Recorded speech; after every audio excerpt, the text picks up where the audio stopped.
All right, everyone, we are about to deliver the finest picks that your eyes and ears have ever seen.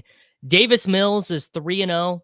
No show for us last week as I did take basically the shortest paternity leave in modern fantasy football history. Had to get it done, but Reebs, I was just so excited about Jaguars Cardinals this week. Just a super meaningful game. We had to come back and do the show. How'd week 11 go for you, brother?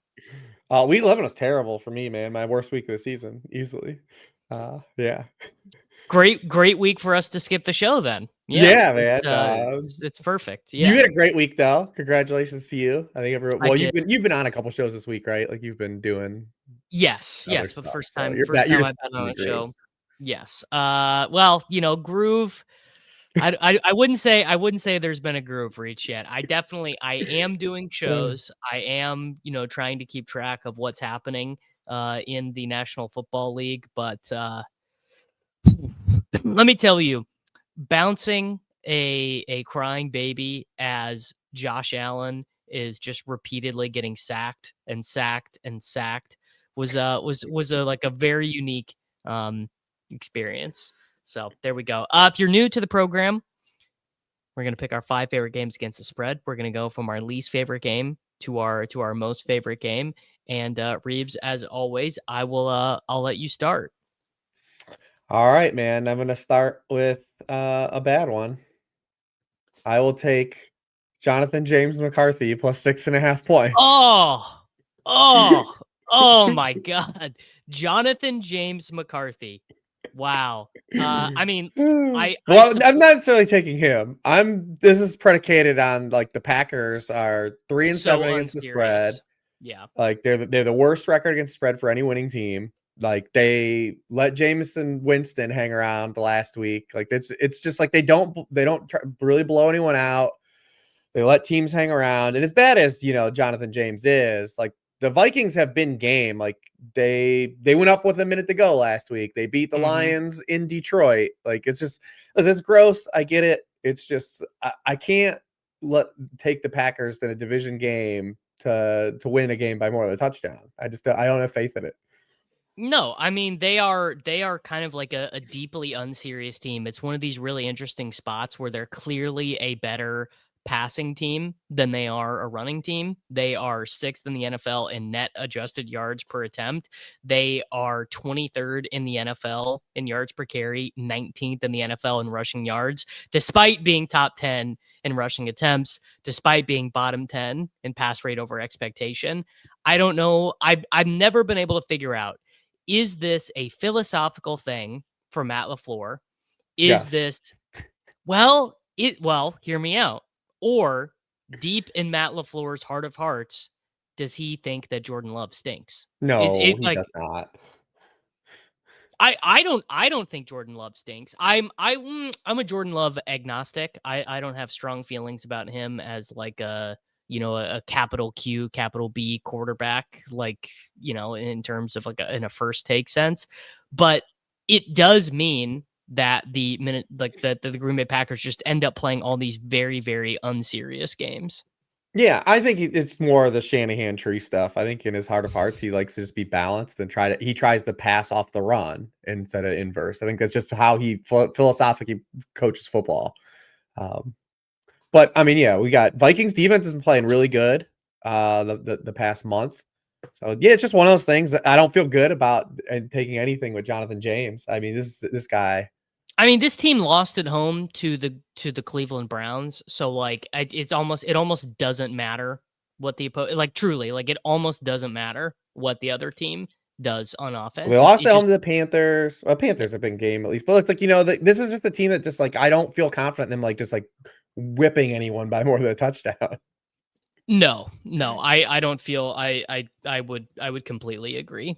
I would completely agree with that. That's why I have it down at the bottom though, still too. So it's a good 5. You don't want to put. I'm trying to take some of these points, man. It's so hard. It's so hard.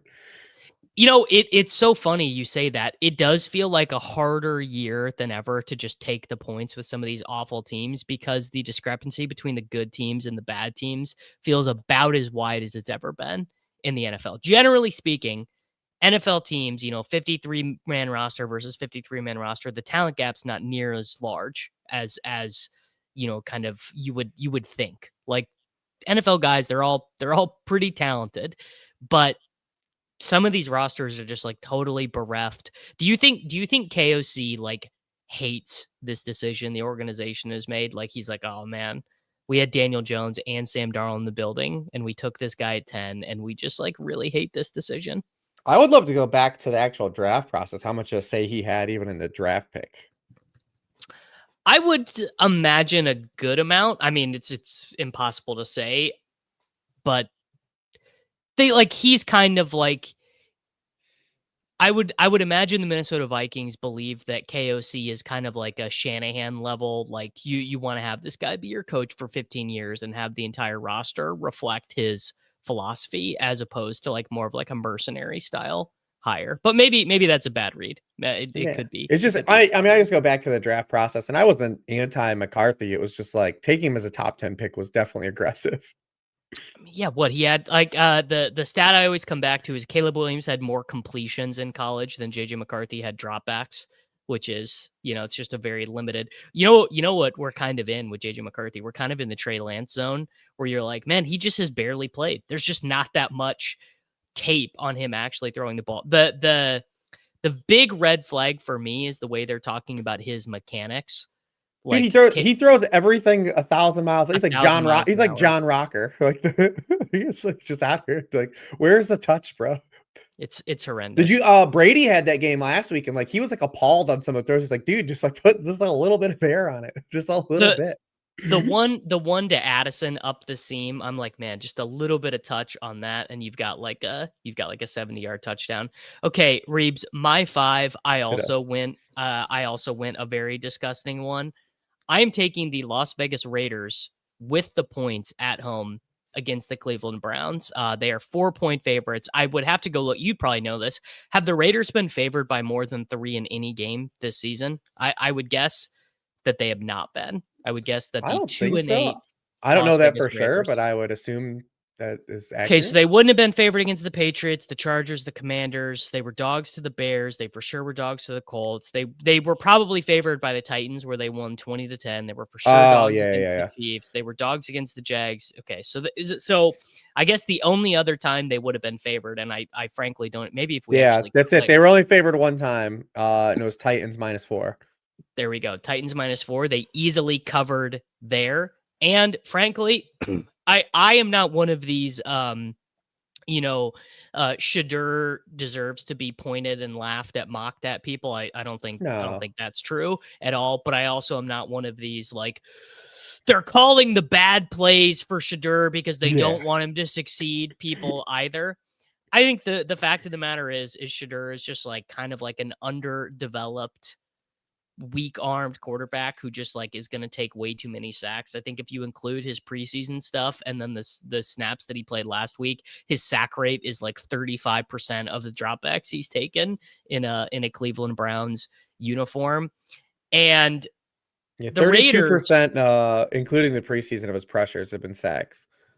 Yeah, that is that's just really bad. He was 0-7 under pressure last week. When he came in, small sample stuff, but small sample. So basically, I anticipate this game being like profoundly unfun to watch because the Browns defense is legit, right? I mean, that is. I mean, dude, what do you think the line is? And I haven't seen this. Total sacks in this game for both teams. I don't know, but I have been checking Underdog like frequently the last couple weeks or the last couple. Myles Garrett might have 2 or 3 himself here.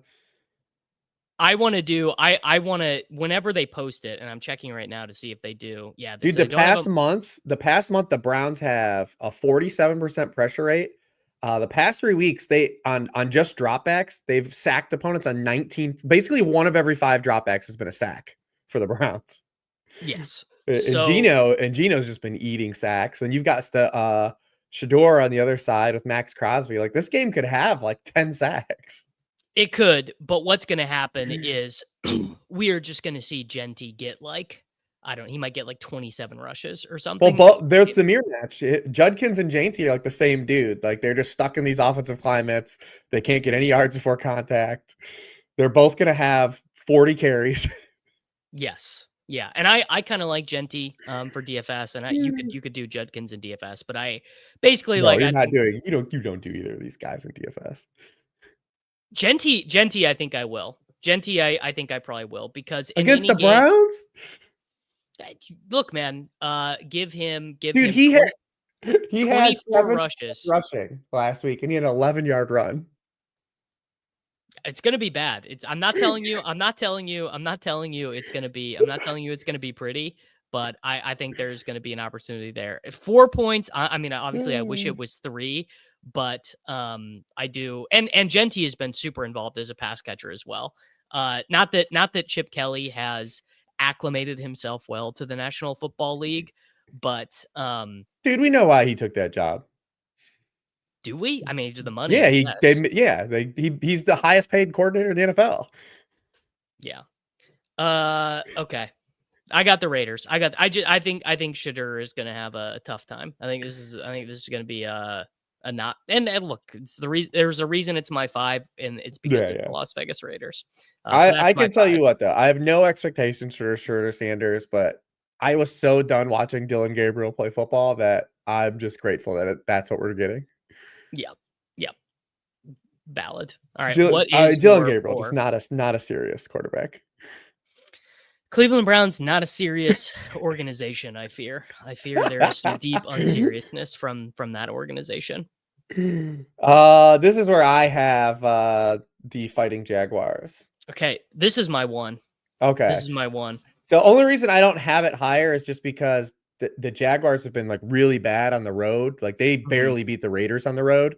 So that's the only thing. But the Cardinals are just kind of in the circle the drain mode here. And there's always teams that we hit this point of the season and it just all falls apart. And the Cardinals just feel like one of those teams. Like they've gotten absolutely blown out by good teams, at least the past 2 weeks. Jaguars are like one of those middling teams, but they've just got so many injuries. Looks like they might get Will Johnson back, but they're going to be missing 2 tackles here. Jonah Williams is going to be out again. Kelvin Beachum, his backup, is out. Jaguars actually can rush the passer too a little bit as well.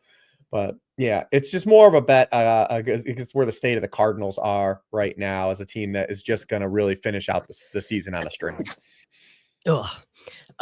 Yes. So I'm approaching it from the same angle as you, and this is the angle that I'm looking at, which is that these games for the Arizona Cardinals, they're not even close to competitive. The Seahawks and the 49ers not even close to competitive. I mean, I guess they did beat the Dallas Cowboys, so shout out to them. And then did almost beat the Green Bay Packers. But basically, one of these teams eventually is going to play serious defense against Jacoby Brissett and the Arizona Cardinals in the fourth quarter. I am guessing it will be the Jacksonville Jaguars. But like, if you look at both the Seahawks and the 49ers game, I mean, these games were done in the first quarter. They were just, It was completely over. The outcome was not in doubt at all. Jacoby, and this will be a great bar trivia to remember forever, which is that Jacoby Brissett has the NFL record for completions in a game in a 41-22 loss against the San Francisco 49ers. I think the Jaguars should be able to run the ball here. That is able to minimize the amount of mistakes that Trevor Lawrence can make. Sounds like Brian Thomas Jr. might be able to play in this game. So I am assuming that having Brian Thomas Jr. on the field is better than having Tim Patrick, De'Ami Brown on the field. Jacoby Myers sat his snaps trend up to being a starter. Like, I think the Jaguars will just be a competent offensive team here. And the Jaguars, for how much we make fun of them, they are just like a pretty competent team on defense, actually, and they're a very good running team. I mean, they've swerved into the run. Like Liam Cohen's, I think the first half of the season saw enough of trying to implement Trevor Lawrence, and it's like, you know what? What if we had him hand off a bunch? Yeah, like they are just like a pretty. They're 30th in drop back rate since their bye. Yeah, I mean, a combination of Travis Hunter dying, Brian Thomas Jr. injuring his ankle, all that, Brenton Strange injuring the hip, and not going to be I keep adding him on some of my deep fantasy football, like deeper teams, waiting for him to come back, and then he is not coming back. But it just feels like eventually the fighting spirit of the Cardinals. Like, how many times can you throw for 350 yards down, 3 touchdowns the entire time? Like, there will be a game That's where the the Cardinals. scary. That's kind of how I wrote up Brissett, because it is like a spot too where you'd want to be backing on him for DFS. And I probably will still dabble, but people will probably go right back to him because Jaguars are a pass funnel, not a great pass defense, but dude, like you can't just keep being down 38-7 and down 20 points at the half and like expect to like score fantasy points. I know people think that that's true, but like, garbage time is not that prevalent. Like look at what happened with the Jaguar or the Chargers last week against the Jaguars. Like usually that's what happens if you keep putting yourself in these like spots, you don't get out of them. It's just, yeah, it's interesting. It's gonna be interesting to see how the field plays Brissett this week. I mean, he's going to be super owned again, and so is Michael Wilson, and so is Trey McBride, Well, and those guys you can make case for. Well, I mean, the Trey McBride is only getting there in garbage time. Michael Wilson's only getting there if they're just like completely dropping back. So yeah, I had the Jaguars as my one. Got to be the first time Trevor Lawrence and the Jacksonville Jaguars have ever been. Maybe even top 2 of my selections. But the home road stuff I don't really care about. Like, do the Arizona Cardinals have that big of a home field advantage? Like, if this team did give up 4 passing touchdowns to Geno Smith. It's true. It's true. They did. I watched it happen. I mean, that was all Bowers though. Can you tell me McBride can't do that? McBride definitely can. I mean, I guess that at the end of the day, I am still putting my. I mean, I still had it too. I had it just lower than you. Yeah. So that's my one. Which leads to okay, that would be my. So we need your 4. Yeah, Reebs. I'm gonna do another. Wow, just a lot of freaking gross ones, man. I'm taking the New Orleans Saints. You can get them at actually FanDuel has them at -1.5. Not that it really matters, but I'm taking the New Orleans Saints at home against the Atlanta Falcons. The Falcons are not gonna have Drake London in this game. They are not going to have Michael Penix Jr. in this game or for the rest of the season. We saw what Kirk Cousins had to offer against the Miami Dolphins. And I mean, I would basically consider Kirk Cousins at this stage of his career to be like sub Davis Mills. He had, dude, in that game, he had a 5.6 YPA. He got sacked. Dude, it was so bad. They had absolutely nothing. And I know that this will be a super unpopular opinion. I kind of think Kellen Moore is actually doing a decent job with what he has been given. The quarterback play that he has. God bless Alvin Kamara at his peak. One of the most like aesthetically pleasing players to watch in the National Football League. He doesn't really have anything left. I love that he's just hanging out this year, though. He's just hanging out. He said, "Don't trade me. I want to just hang out. Me. Like, I'm cool. Yeah. Like I love living here." Yeah. So I guess this pick is maybe not so much about the New Orleans Saints, and maybe it's a little bit more about how much I expect the Kirk Cousins led offense to blow. Although, to be fair, the New Orleans Saints are 15th in the NFL in expected points allowed via the rush. They have been gashed against the pass. They are 24th in the NFL in net adjusted passing yards allowed. But are we thinking that can Kirk Cousins even throw for 300 yards? I mean, maybe he can. Dude, that's not the game plan. Is going to be Bijan Robinson as long as they can, Tyler Algier as long as they can. Yeah, and maybe that'll work. That's just a very hard way to play games, and we've seen this actually. A lot of teams have realized this, which is that it's all well and good to matriculate your way slowly down the field, run, screen passes, quarterback checkdowns. Actually, reared its head for the Kansas City Chiefs, which is that only works until it worked. Like, it only works while it's working, but then when that style of offense continually finds itself in, 2nd and 12, 3rd and 8, 4th and 4, then you're like, well, shit, man. This whole 15 play field goal drive, like all of a sudden we get one bad bounce on special teams, the other team gets an explosive touchdown, and then we just have no way to fight our way out of this hole. And that is the situation that I think the Falcons are going to find themselves, which is a bad fumble, a bad Kirk Cousins sack on second down or whatever, just puts them so far away from being able to win this game. So I got the Saints at home as my 4. Yeah, I think that's the right side. I was scared to put this one on here because Tyler Shuck has been so bad under pressure. And like the only thing the Falcons do good is just blitz and get pressure. So I was like, man, is this a spot where like Tyler Shuck like gives away the game for the Saints? Like, could it be a spot for that? Yeah, I mean, Atlanta is top 12 in pressure rate. They're second in blitz rate. They're third in pressure rate on blitzes. Shuck, when blitzed, is 8 of 18 so far. There's a reason why he was okay against the Panthers, because the Panthers can't breathe on an opposing quarterback. So he's 6 of 21 so far under pressure, Tyler Shuck. So that's the only reason I was scared. I was like, is this a trap spot? Tight division game? Like, at least he's young, right? Yeah, at least a lot of time to develop. At least he's young, dude. At least he's not the same age as Joe Burrow. So there's but that's what scared me, because I was like, oh, Saints are an obvious side. And then when like I wrote up the game, I was like, oh, this could be kind of a trap spot. If like this could be a spot where just like Shuck gives the game away. So I was like, oh, I got a little scared. So I just didn't put it on there. I think I think it is the right side. If you twisted my arm, I would take the Saints, but I got nervous. Yeah, I mean, look, at the end of the day, you are trusting your hard-earned US dollars with Tyler Shuck. So like, go with God there. All right, Reebs, what is your 3? Are you gonna be mad that I have the Chiefs here? That's my 2. Dude, there's no way. There's no fucking way that the Chiefs lose 3 games in a row. It's never happened. And you're betting on Daniel Jones in Arrowhead on the road against Steve Spagnuolo. Like I can't allow myself to pass this opportunity by. What would this show be of the years of us doing this to leave this on the table? Patrick Mahomes against Daniel Jones at home on a 2-game losing streak.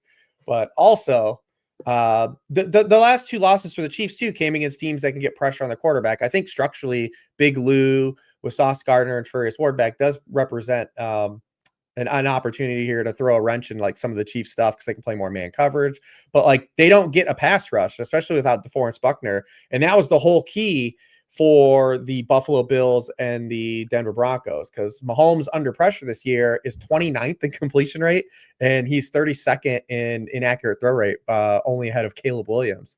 But the Colts are 22nd in pressure rate. That actually goes to 25th without DeForest Buckner on the field, and therein lies the problem. And then we have seen a little bit of the Daniel Jones in the same capacity that we saw with Sam Darnold coming into last week, of the old Daniel Jones stuff, right? Like in week 9, he had 12 sacks, 4 picks, and 6 fumbles in the most recent 2 games. Yeah, I mean, we've seen a little bit, so I can't do it. Like just on principle of all those things, I kept him at 3 within reason, and I have them 1 or 2, but look, man, for all the sky is falling stuff, the Kansas City Chiefs are second in the NFL in EPA on offense. Mahomes is 4th in the NFL in adjusted EPA per play. They're 11th as a team in net adjusted yards per attempt. They are basically perfectly fine in short yardage situations running the ball. The big issue with them running the ball is they get no explosive plays. The most recent 3 years of the Chiefs, 25, 24, 23, they finished 32, 32, 32 in explosive run rate. They just get absolutely no explosives out of the run game. So it just all kind of falls on Mahomes. Is Jonathan Taylor going to have a couple big plays? How is Kansas City Chiefs Sean Tucker going to be next year? I mean, dude, it's just like I honestly at this stage, I wish that they would try Eli Mitchell, try something, because he probably just has nothing left, man. He probably just has nothing no legs. left. And I don't know, maybe Pacheco will be invigorated coming back from this injury. Probably not. Pacheco's not very good. They could try Brashard Smith, but they just like clearly don't trust him. They just don't think he knows the protection. You and I have as many pass blocking snaps this year as Brashard Smith. Yes, which I think is, I mean, that's always what was going to happen. Brashard Smith was only ever going to be useful in fantasy football if the Chiefs were like steamrolling teams. If this was like the 2022 where like McKinnon could just come in and get these free touchdowns, but that has not been the way the season has played out. What do you make of there's a lot of discourse right now on Mahomes as like the worst deep ball quarterback in the NFL right now. Are you blaming Worthy? Are you blaming Rashi? Or who are you blaming? Is it Mahomes? I blame Matt Nagy. Is it Nagy? I mean, that's the simple. I blame them for trying to push the ball downfield too much. Like they've overemphasized the deep ball. I feel because they're not really good at it. They're not very good at it. Yeah. And then like you've got Rashi. Taekwon has literally been their best downfield dude. Like not even a question. He should play. Close. He should play more. To be honest, they underplay Taekwon. Yes, he should be playing more than Hollywood. He should be playing more than Noah Gray. He should not.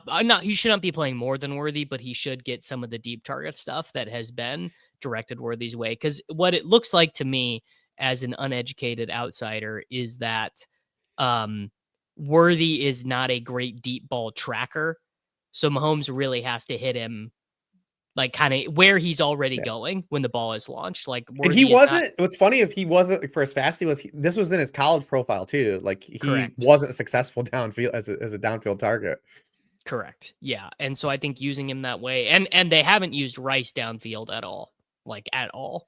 Wow, yeah, still doing the same stuff. But they've cut out some of the stuff Rice was like. They were like their bread and butter Rice stuff. A lot of that like motion stuff on the interior. Like we haven't seen really any of that. Last couple weeks, the game plan against the Bills was deplorable. Like when the Bills just were inviting, the Bills literally just played dime the whole game. Rush three. They actually played a two-man fronts on a season more than any team is the season. And the Chiefs just literally were like, we're gonna keep trying to throw deep.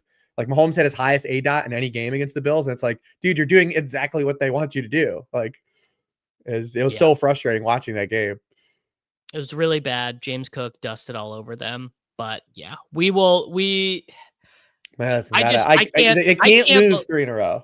I can't believe that the Kansas City Chiefs are going to lose 3 in a row and like be. I mean, if they lose this game, they can still make the playoffs. But this is like a huge swing. They go from like I think it's like on the athletic playoff probability. Winning this game takes them from like 58% to make the postseason to like 72% to make the postseason or whatever. So I would just be. But I think this is going to be the way the Colts like structurally defense. I think this is going to be a big Kelsey game and Rashee Rice. But I definitely think it's going to be a good Kelsey game. And hey, Kelsey's got the juice again. He's been really good like for the last 6 weeks. Travis Kelce is I'm going to fact check this in real time. I believe he is generating his most yak per reception. Yes. It is true. Most yak per reception in his career at 36 years old.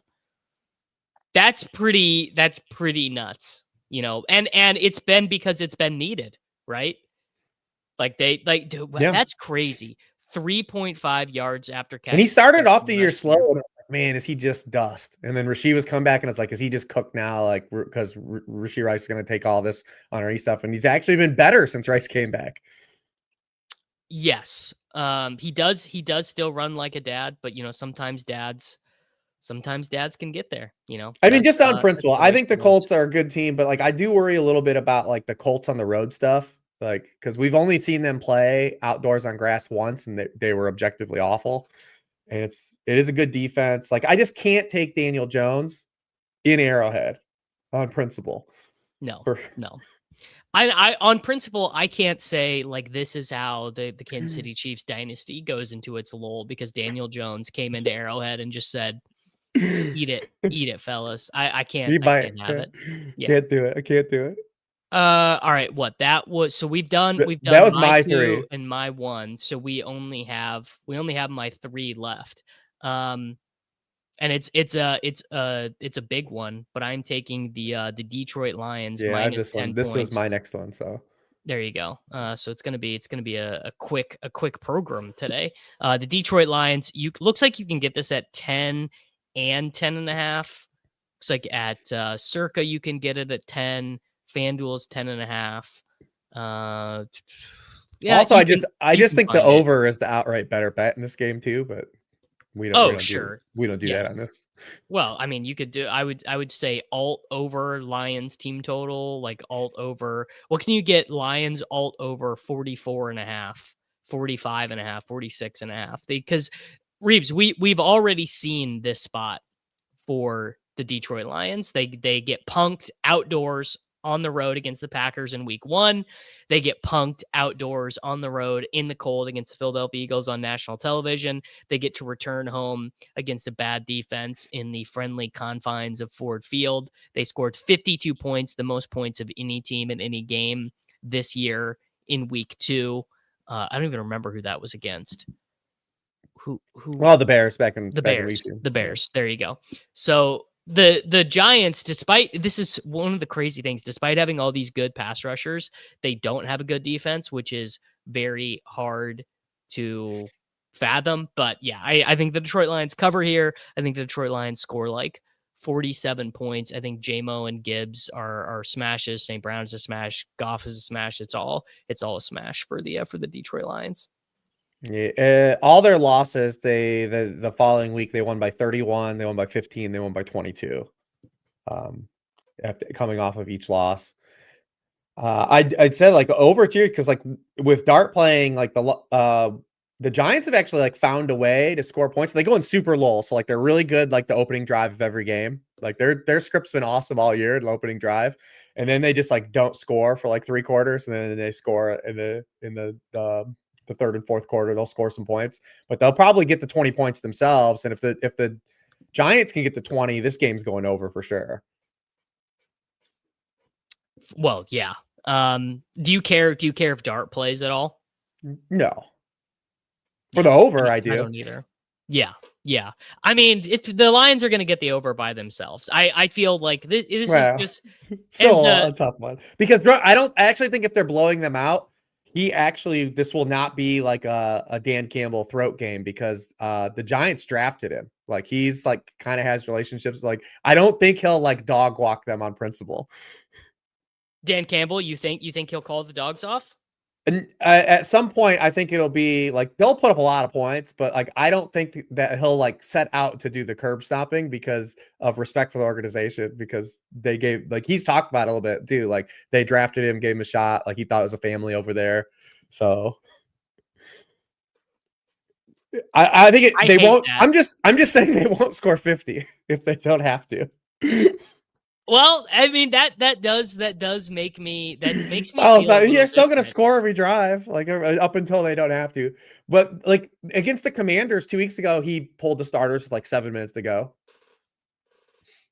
Okay, I don't want that. I don't want it. I don't. This to me, they're gonna score every possession. This is, I'm not gonna lie to you, man. It's slightly changing the way I feel about all this. It's not great. No, they're still gonna cover. It's maybe making me change my mind about my spy team being Jared Goff, St. Brown, Jameson Williams, and Gibbs all together because they can't all get a bazillion. I honestly had not thought of that there was the relationship there. I do think that we're gonna see. I like to play. I like Dart with the Lions, like naked Dart with Lions. Yeah, so I don't like that because my guess is that part of the reason why Dable was fired is because he kept using Dart as just an absolute battering ram. No, the new head coach was calling the plays. Kafka was calling the plays. Yeah, maybe it's a bad read. That narrative is always like Kafka's the dude calling the plays. Like, but Dable was telling him to call the plays. Dable said, "You better fucking run him. You better." I also just think Dart. I just think Dart has that in his G. Like him and Scattaboo were just like they're literally like a WWE tag team. Like they're like just these dudes are like they're like the Dudley Bros or like the Legion of Doom. Like they're just wired differently. Like these dudes can't help themselves. Yeah. Scattaboo's out here drinking Monster out of cleats like on stream. Like we might lose Scattaboo to the. Like he might just be a streamer at this point. Like he might, like, who knows? Yeah. Check out my son here. See what he's doing. All right. So is that all of our picks? No, I had one more. Okay. What's your last one? My one is actually probably the largest spread on the slate. Well, actually, it's the second. The Seahawks. It's the Seahawks. So I toyed around with this one at all the numbers basically, and this is where I landed. I'm starting to be concerned about Darnold. You can I be, but I don't think it matters here. Like yeah, they've all the bad teams that they've played, they've just absolutely murked. Like the defense is too good. Like they beat the Saints the by defense is great. 29. They Yeah. beat the Commanders by 24. They just beat the Cardinals by 22. Like how do the Titans get to, because what do the Titans have to get to cover? How many points do the Titans have to score here? 14? 14. Yeah. Their team total is 13 and a half. It's the lowest of the season. That's a very low team total. I guess one of my concerns would be that Darnold's turnovers can aid the team total, which is what They happened. could, but Yeah. I mean, against is he going to turn the ball over against the Titans though? I mean, yes. Yeah. Darnold can turn the ball over against anyone. Be a lot of Kenneth Walker here. You think so? I was going to ask you that. Do you think that? So Mike McDonald said to the media this last week, he was like, Ken has earned more touches, which kind of everyone with eyes, Yeah, would ever. I think everyone realized that that was the case. Do you think that'll hold for DFS? I hope. I'm a little worried that it just gets too blown out for him though. Like, And that we get George Halani coming in. well, do you remember like 2 weeks ago when they played the Cardinals? Like he started out as the dude, and against the Commanders, the 2 weeks before, like it was more Kenneth Walker, and then they just were beating the team so bad that everyone else got involved still. Yes. Yeah. So the Seahawks have huge wins against the Texans, massive win against the Commanders, huge win against the Arizona Cardinals. They ran for, what's crazy is in that crazy Commanders win, they only had 88 rushing yards as a team. That was the one where they just were, that was Horton opened with 2 touchdowns. Who was the dude that scored on the long touchdown? The Barner? 60-yarder. No, literally has 1 catch this year. Oh, God. Cody White. Yeah, Cody White. Yeah. So there you go. There's our games. I mean, a lot of agreement this week. I figured there would probably be some agreement. It's not a great slate though. There's a lot of big spreads. Yeah. Yeah. Pretty gross overall. Okay, hold on, wait. Let's people like this. Let's do the recap. So you took the Minnesota Vikings plus 6.5 points. Ugh. I took the Las Vegas Raiders minus 4 points at home. We both took the Jacksonville Jaguars and the points on the road at the Cardinals.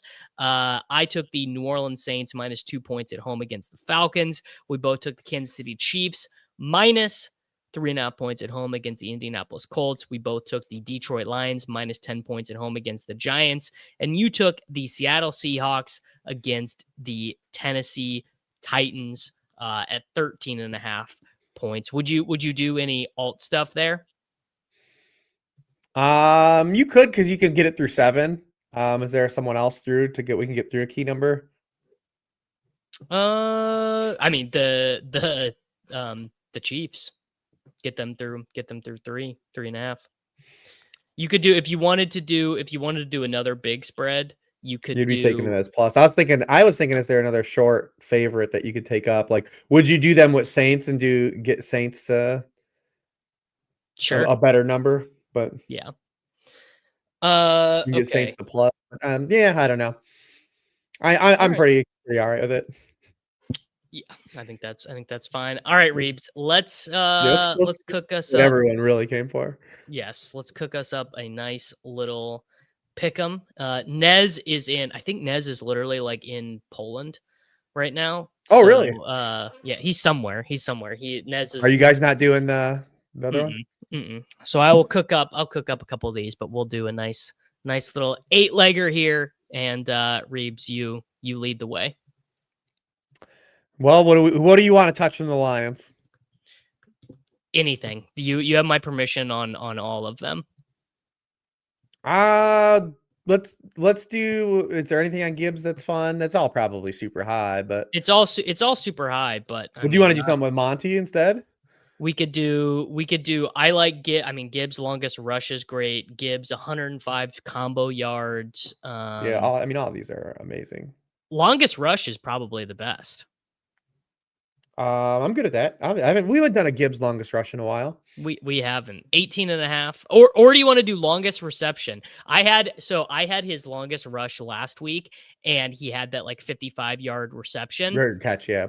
But it was I swear to God it was a lateral. I swear that ball traveled backwards, and the rest of the picks didn't hit anyway, so I wasn't that mad about it. But if it would have been the only one, I would have been like calling the NFL stats office, like, come on, bro. Yeah, let's do longest rush there. Let's go Rashi Rice. I mean, 75 and a half just rushing yards was pretty amazing too. It's pretty good. I want to take Rashi Rice. Oh, they don't have fantasy points for him yet, so let's skip that one. How can I sell you on Adonai Mitchell, 32.5 receiving yards, or maybe even a slider, as Josh says, a little ladder up. I'm in on these. Like, what would it be the hard? I'm actually entertaining him this week at 3,200. Yeah, let's take him up. Let's take him up to 44. That's pretty aggressive yards. All right. It's pretty aggressive. It's pretty aggressive. Maybe we'll even do this one as a flex. So I'm going to do Adonai Mitchell to 44.5 receiving yards. All right. I want to do Jonathan Taylor receiving yards. What is it? Jonathan. Ooh, Reebs. That's kind of interesting. 19.5 receiving yards or 2.5 receptions. So what's the logic there? Yeah, so he already has he's tracking of his most receptions ever. He already has his most receptions since 2021. He's averaging his most receiving yards per game. He's actually gone over 20 receiving yards in 7 of 10 games. We're as road dogs. He's actually 4th in running backs and route rate. Like, he's not coming off the field. So we talked about taking the Chiefs already at home. So some opportunities here for him to catch the football out of the backfield. So I do like the receiving yards. Okay, there we go. Jonathan Taylor, 19.5 receiving yards there. Let's take a look here. What game do we want next? Let's go. Oh, New England, Cincinnati. Let's do Chase Brown. Chase Brown, I like. Gotta be catch stuff, right? I like 89.5 combo yards, or just 27.5 receiving yards, or 12.5 longest reception. You got any thoughts there? Catches I like too, just the raw catches. He's gonna get so many dump offs in this game. Do you think Burrow's gonna play? I don't see why not, right? Like, at this, like, if he's healthy enough to practice in full, like. All right, there we go. We'll do 27.5 receiving yards for Mr. So Brown. many people are overthinking the Burrow things. They're like, oh, they shouldn't play him. It's like, dude, Joe Burrow's job is to be the quarterback of Cincinnati Bengals. If he's healthy enough to do his job, he's going to want to do, like, it's just where the story ends. That's as simple as that. It actually is one of those cases where it really is that simple. All right, we've got a 12xer cooked up right now. Oh, wow. Where do you want to go next? Man, we almost should have just did a whole like running back receiving pool. Hey, we can. No, we already have the AD Mitchell. Yeah, do you want to stay in that game? That you want to do trivia on stuff in the same game? Dude, I am terrified. Yeah, they don't even have yards for him. Oh, because Stevenson is not officially active, or so that's probably why they don't have anything. Okay. Yes. I like Zay Flowers. Do you like Zay Flowers this week? Yeah. So the Flowers stuff's kind of interesting because it's pretty clear that Lamar is hurt still, that his hamstring is still not good, and he got listed with an ankle injury this week too. So I do wonder if they lean on the pass a little bit more. And the last 2 weeks, they face teams that are pretty good against the pass and do some things structurally that the Ravens struggle with, but the Jets are not one of those teams. Yeah. This is like the Dolphins matchup. You've got an aggressive defense that's not good. And since they traded Sauce, number one receivers have 105, 91, and Jerry Jeudy at 78 yards against the Jets with Dylan Gabriel. So I think these numbers are too low for Zay, the receiving yard stuff. All right, there we go. We're gonna knock in a little Zay Flowers. I actually think that one is pretty strong. Let's go to Atlanta, New Orleans, and I'd like to do Bijan Robinson rush attempts. 17. Yeah, I know the Dolphins have a bye. The last time that the Ravens faced the team like the Jets was the Ravens. That's why I said that. Yeah, is like the Dolphins, a team that's aggressive for no reason to be aggressive. Yeah, I'm going to take 17.5 Bijan rush attempts. That is, I don't think the Saints have enough to like gallop away in this game the way the Dolphins did. So I think we're just going to get a lot of Bijan Robinson on the ground. They're going to definitely, that's going to be the game plan. Like, there's no way it's not going to be. Yeah. All right, there we go. We've got 6. We are at a 40.4x, Reebs. Where do you want to go next? 40.4. Can we get, what else can we push here? You can push anything you want, brother. Could do Ken Walker touchdown, Ken Walker touches, Ken Walker rushing plus receiving yards, anything you want. Yeah, what about like what do we want to do for him? Combo yards, fantasy points. Could just take the touchdown, right? Oh, yeah. Well, what if they do the thing where he's still not the goal line back? Oh, yeah, they could. Let's do 14.5 longest rush. Let's just do the rushing yards. All right, bang. 59.5 rushing yards there. I like that one. I want to see, what do we have for AJ Brown receptions, 4.5 receptions. Crazy quote from him this week. They were asking about his numbers, and he was like, yeah. Saquon's washed too. Dude's so funny. The vibes for the Eagles are like all time bad. Yeah. It's because like the Chiefs, they're like, you know, the Chiefs for a couple of years were just like winning these games this way, but like the vibes for the Chiefs are still like relatively in-house positive. Like it feels like all the Eagles hate like playing football this year. They're like, this isn't fun at all. Like, and it's hard to say like why that is. Like, whose fault is it? Is it Sirianni? Is it Hurts? Is it Kevin Patullo? Is it AJ Brown? Like, whose fault is it? But yeah, it's clearly bad. I've literally searched this so many times. They will not post Crosby, and they will not post Myles Garrett sack numbers. But when they do, rest assured, I will be there on that. All right, so we got Ken Walker. We need one final pick. Can I get like do you got anything of Pittsburgh, Chicago? Oh, what is Luther Burden? 29.5 receiving yards, 2.5 receptions. You got an opinion there? I would lean more longest catch, maybe just one longest catch. There we go. How do you feel about that? That gets us to a 138 Xer, brother. There we go. So we have got what dreams are made of. Unable to verify your location. Oh, dude, this is the worst. I've been getting this. It's something with my computer, but I've been getting location errored like a ton recently on every fantasy football website. I would definitely not do DJ Moore fantasy points. Definitely no chance of there we go. All right, refresh fixed it. All right, so we have Jahmyr Gibbs, longest rush, Adonai Mitchell, 44.5 receiving yards, Jonathan Taylor, 19.5 receiving yards, Chase Brown, 27.5 receiving yards, Zay Flowers higher than 16.5 receiving yards, Bijan Robinson, 17.5 rush attempts, Kenneth Walker, 59.5 rush yards, Luther Burden, 16.5 longest receptions. There you go, brother. Cooked. We got it. I love it. All right. Reebs, tell the people about the show with High Low and about what you guys did 4 hours last week on angles and upside with you and Corinne. yeah, we did. I'll be on with Crane again too. So he supposedly has a surprise for me. I don't know what that's going to entail either. So you guys can join that when that posts too and see what the surprise was. So find out. But yeah, I'm on with Hilo, and Hilo was adamant about playing Sean Tucker last week. Like adamant about playing him. So wow. Hilo's a sharp dude for a reason. So definitely check out that show, Searching for Ceiling. That one we go a little bit more off the beaten path, where we kind of look at the non-chalky stuff. We're looking more at like again, Searching for Ceiling. Some other plays for upside. So that's always a fun one though. Hilo's super smart dude. Love hanging out with him. There we go. All right, man. I will let you get out of here. I'm gonna make a couple more Slappy Seal touchdown pick'em-entries, and I'll see you next week, brother. All right, brother. Good luck, everyone. All right.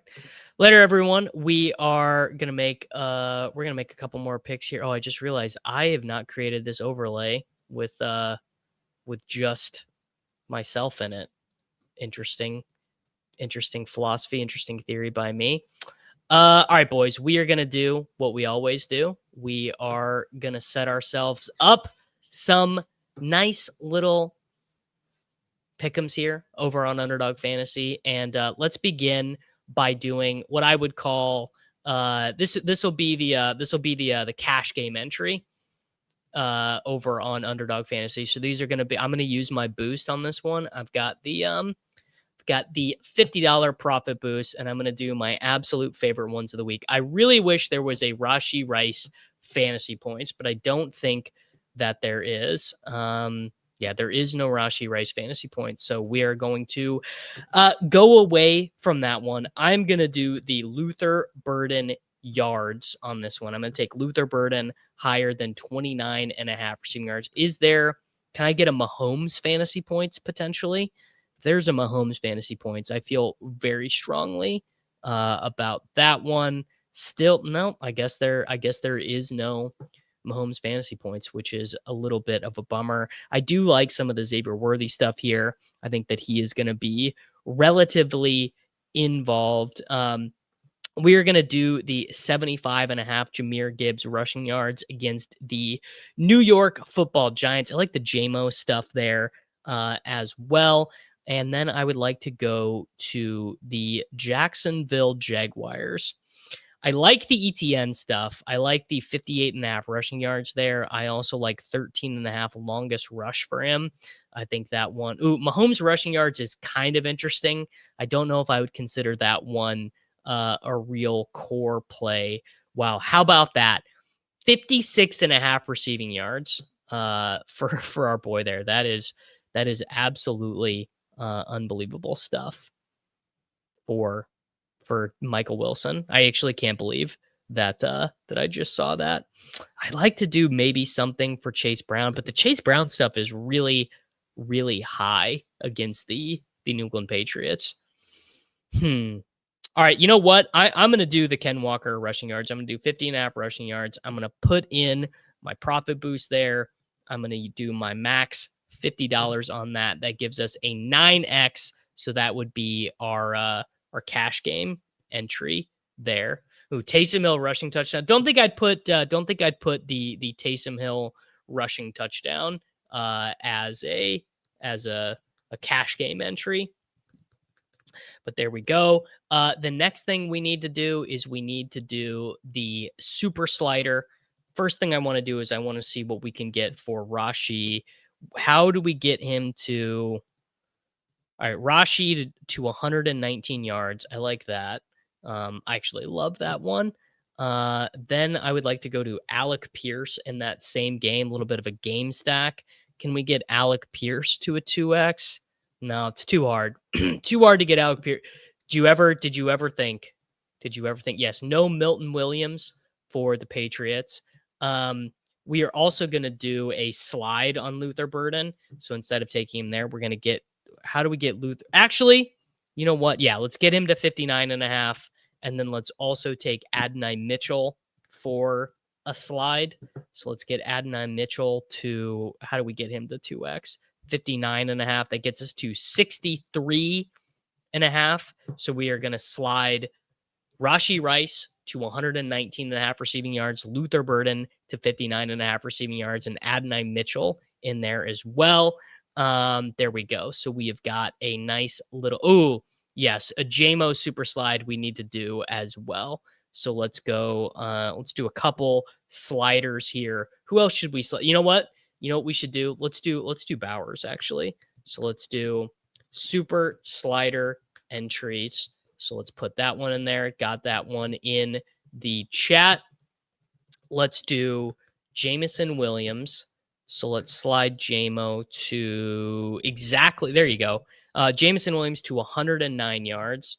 And then let's see what Bowers has. Bowers, okay, yes, definitely Bowers. And then we'll do Bowers to 99.5. That gets us to 21 as our flex there. So we have JMO to 109.5 receiving yards, Bowers to 100 or Bowers to exactly 100 or 99.5. I believe this is the final week to qualify for the Dog Bowl.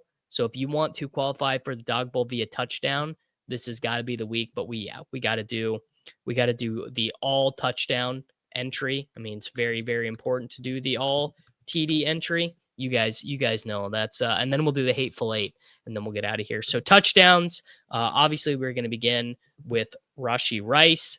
We are going to add in Jameson Williams in there as well. Then we are going to go to Minnesota and Green Bay. Oh, man, I do want to take Justin Jefferson, but I can't. Let's go. You know what? Let's put Hunter Henry in. Actually, no, not Hunter Henry. T. Higgins, 1.08x. I want to do Miles. The Dog Bowl qualifier is over, so now we're just doing this for the love of the game. Now we're just doing the touchdowns for the absolute love of the game, which is okay. So we're gonna take T. Higgins. You know what? And let's just go ahead and add Gibbs in here because Gibbs is going to score. Let's go to Pittsburgh and Chicago. Let's add in. What is Colston Loveland's number? Colston Loveland 1.78x. Absolutely beautiful. Let's put that one in there. We're going to add King Henry in there at 0.7308x. We're going to add Byshell Tootin at even on Underdog to score a touchdown. Unbelievable. We're going to add Kenneth Walker in there as well. And that's 8. That is a 148xer. 148xer. Yes. Jake Ferguson. I don't think so. I don't think we're doing Jake Ferguson's. There we go. We've got the all touchdown entry. Now you guys tell me, who are we adding into the Hateful Eight? Who is coming in to the Hateful Eight? A lot of ways for this one to go. Man, so many ways that we can go there. Clear these out.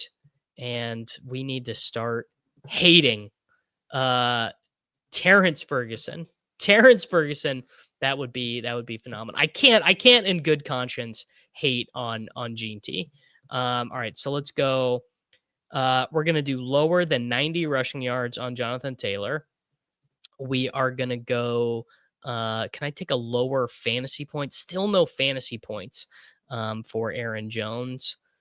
Can I do lower on any meaningful Green Bay Packer? Luke Musgrave, maybe. He did kind of get benched in their last game. All right, so let's go to New England. Yoshivas. Can I take a lower on Andre Yoshivas? Yes, lower than 3.5 receptions for Andre Yoshivas. That one is very simple. Then we're going to go to the Giants. I'm going to do lower than 56.5 receiving yards for Wan'Dale Robinson. Then we're going to go to the Jets at the Ravens. We're going to take lower than 187 passing yards for Tyrod Taylor. Ooh, here's a good one. Jacoby Brissett, lower than what? 247 passing yards. Yeah, there we go. We're going to go lower on that one. We're going to go lower than 48.5 scrimmage yards for Tony Pollard. That one is pretty easy. Wow. Don't take a lower on Yoshi. You must not know what why would Wan'Dale Robinson's yards be inactive? Wan'Dale Robinson. Wan'Dale Robinson has been removed from the projections for now. It seems a bit strange. Did all the Giants get removed? Yeah, it must be something just happened with the Giants. We're gonna go. Here. This is the most hateful an 8 could ever be. We'll go Shadur lower than 20.5 rushing yards. Yeah, sorry, Shadur. We're gonna go lower than 20.5 rushing yards there. Philadelphia, Dallas. We're gonna do lower than 95.5 scrimmage yards for Saquon Barkley. And we're going to do lower than 56.5 rushing yards for Alvin Kamara. That gets us to a 100x on the Hateful Eight. That is some beautiful stuff. We're going to play that for up to $516 over on Underdog Fantasy. The Hateful Eight is Jonathan Taylor. Dart is officially out. There you go. So it's going to be Jameis again. Jonathan Taylor, 90.5 rushing yards lower. Andre Yoshivas, lower than 3.5 receptions. Tyrod Taylor, lower than 187 passing yards. Jacoby Brissett, lower than 247 passing yards. Tony Pollard, lower than 48.5 combo yards. Shadur Sanders, lower than 20.5 rushing yards. Saquon Barkley lower than 95.5 rushing plus receiving yards, and Alvin Kamara lower than 56.5 rushing yards.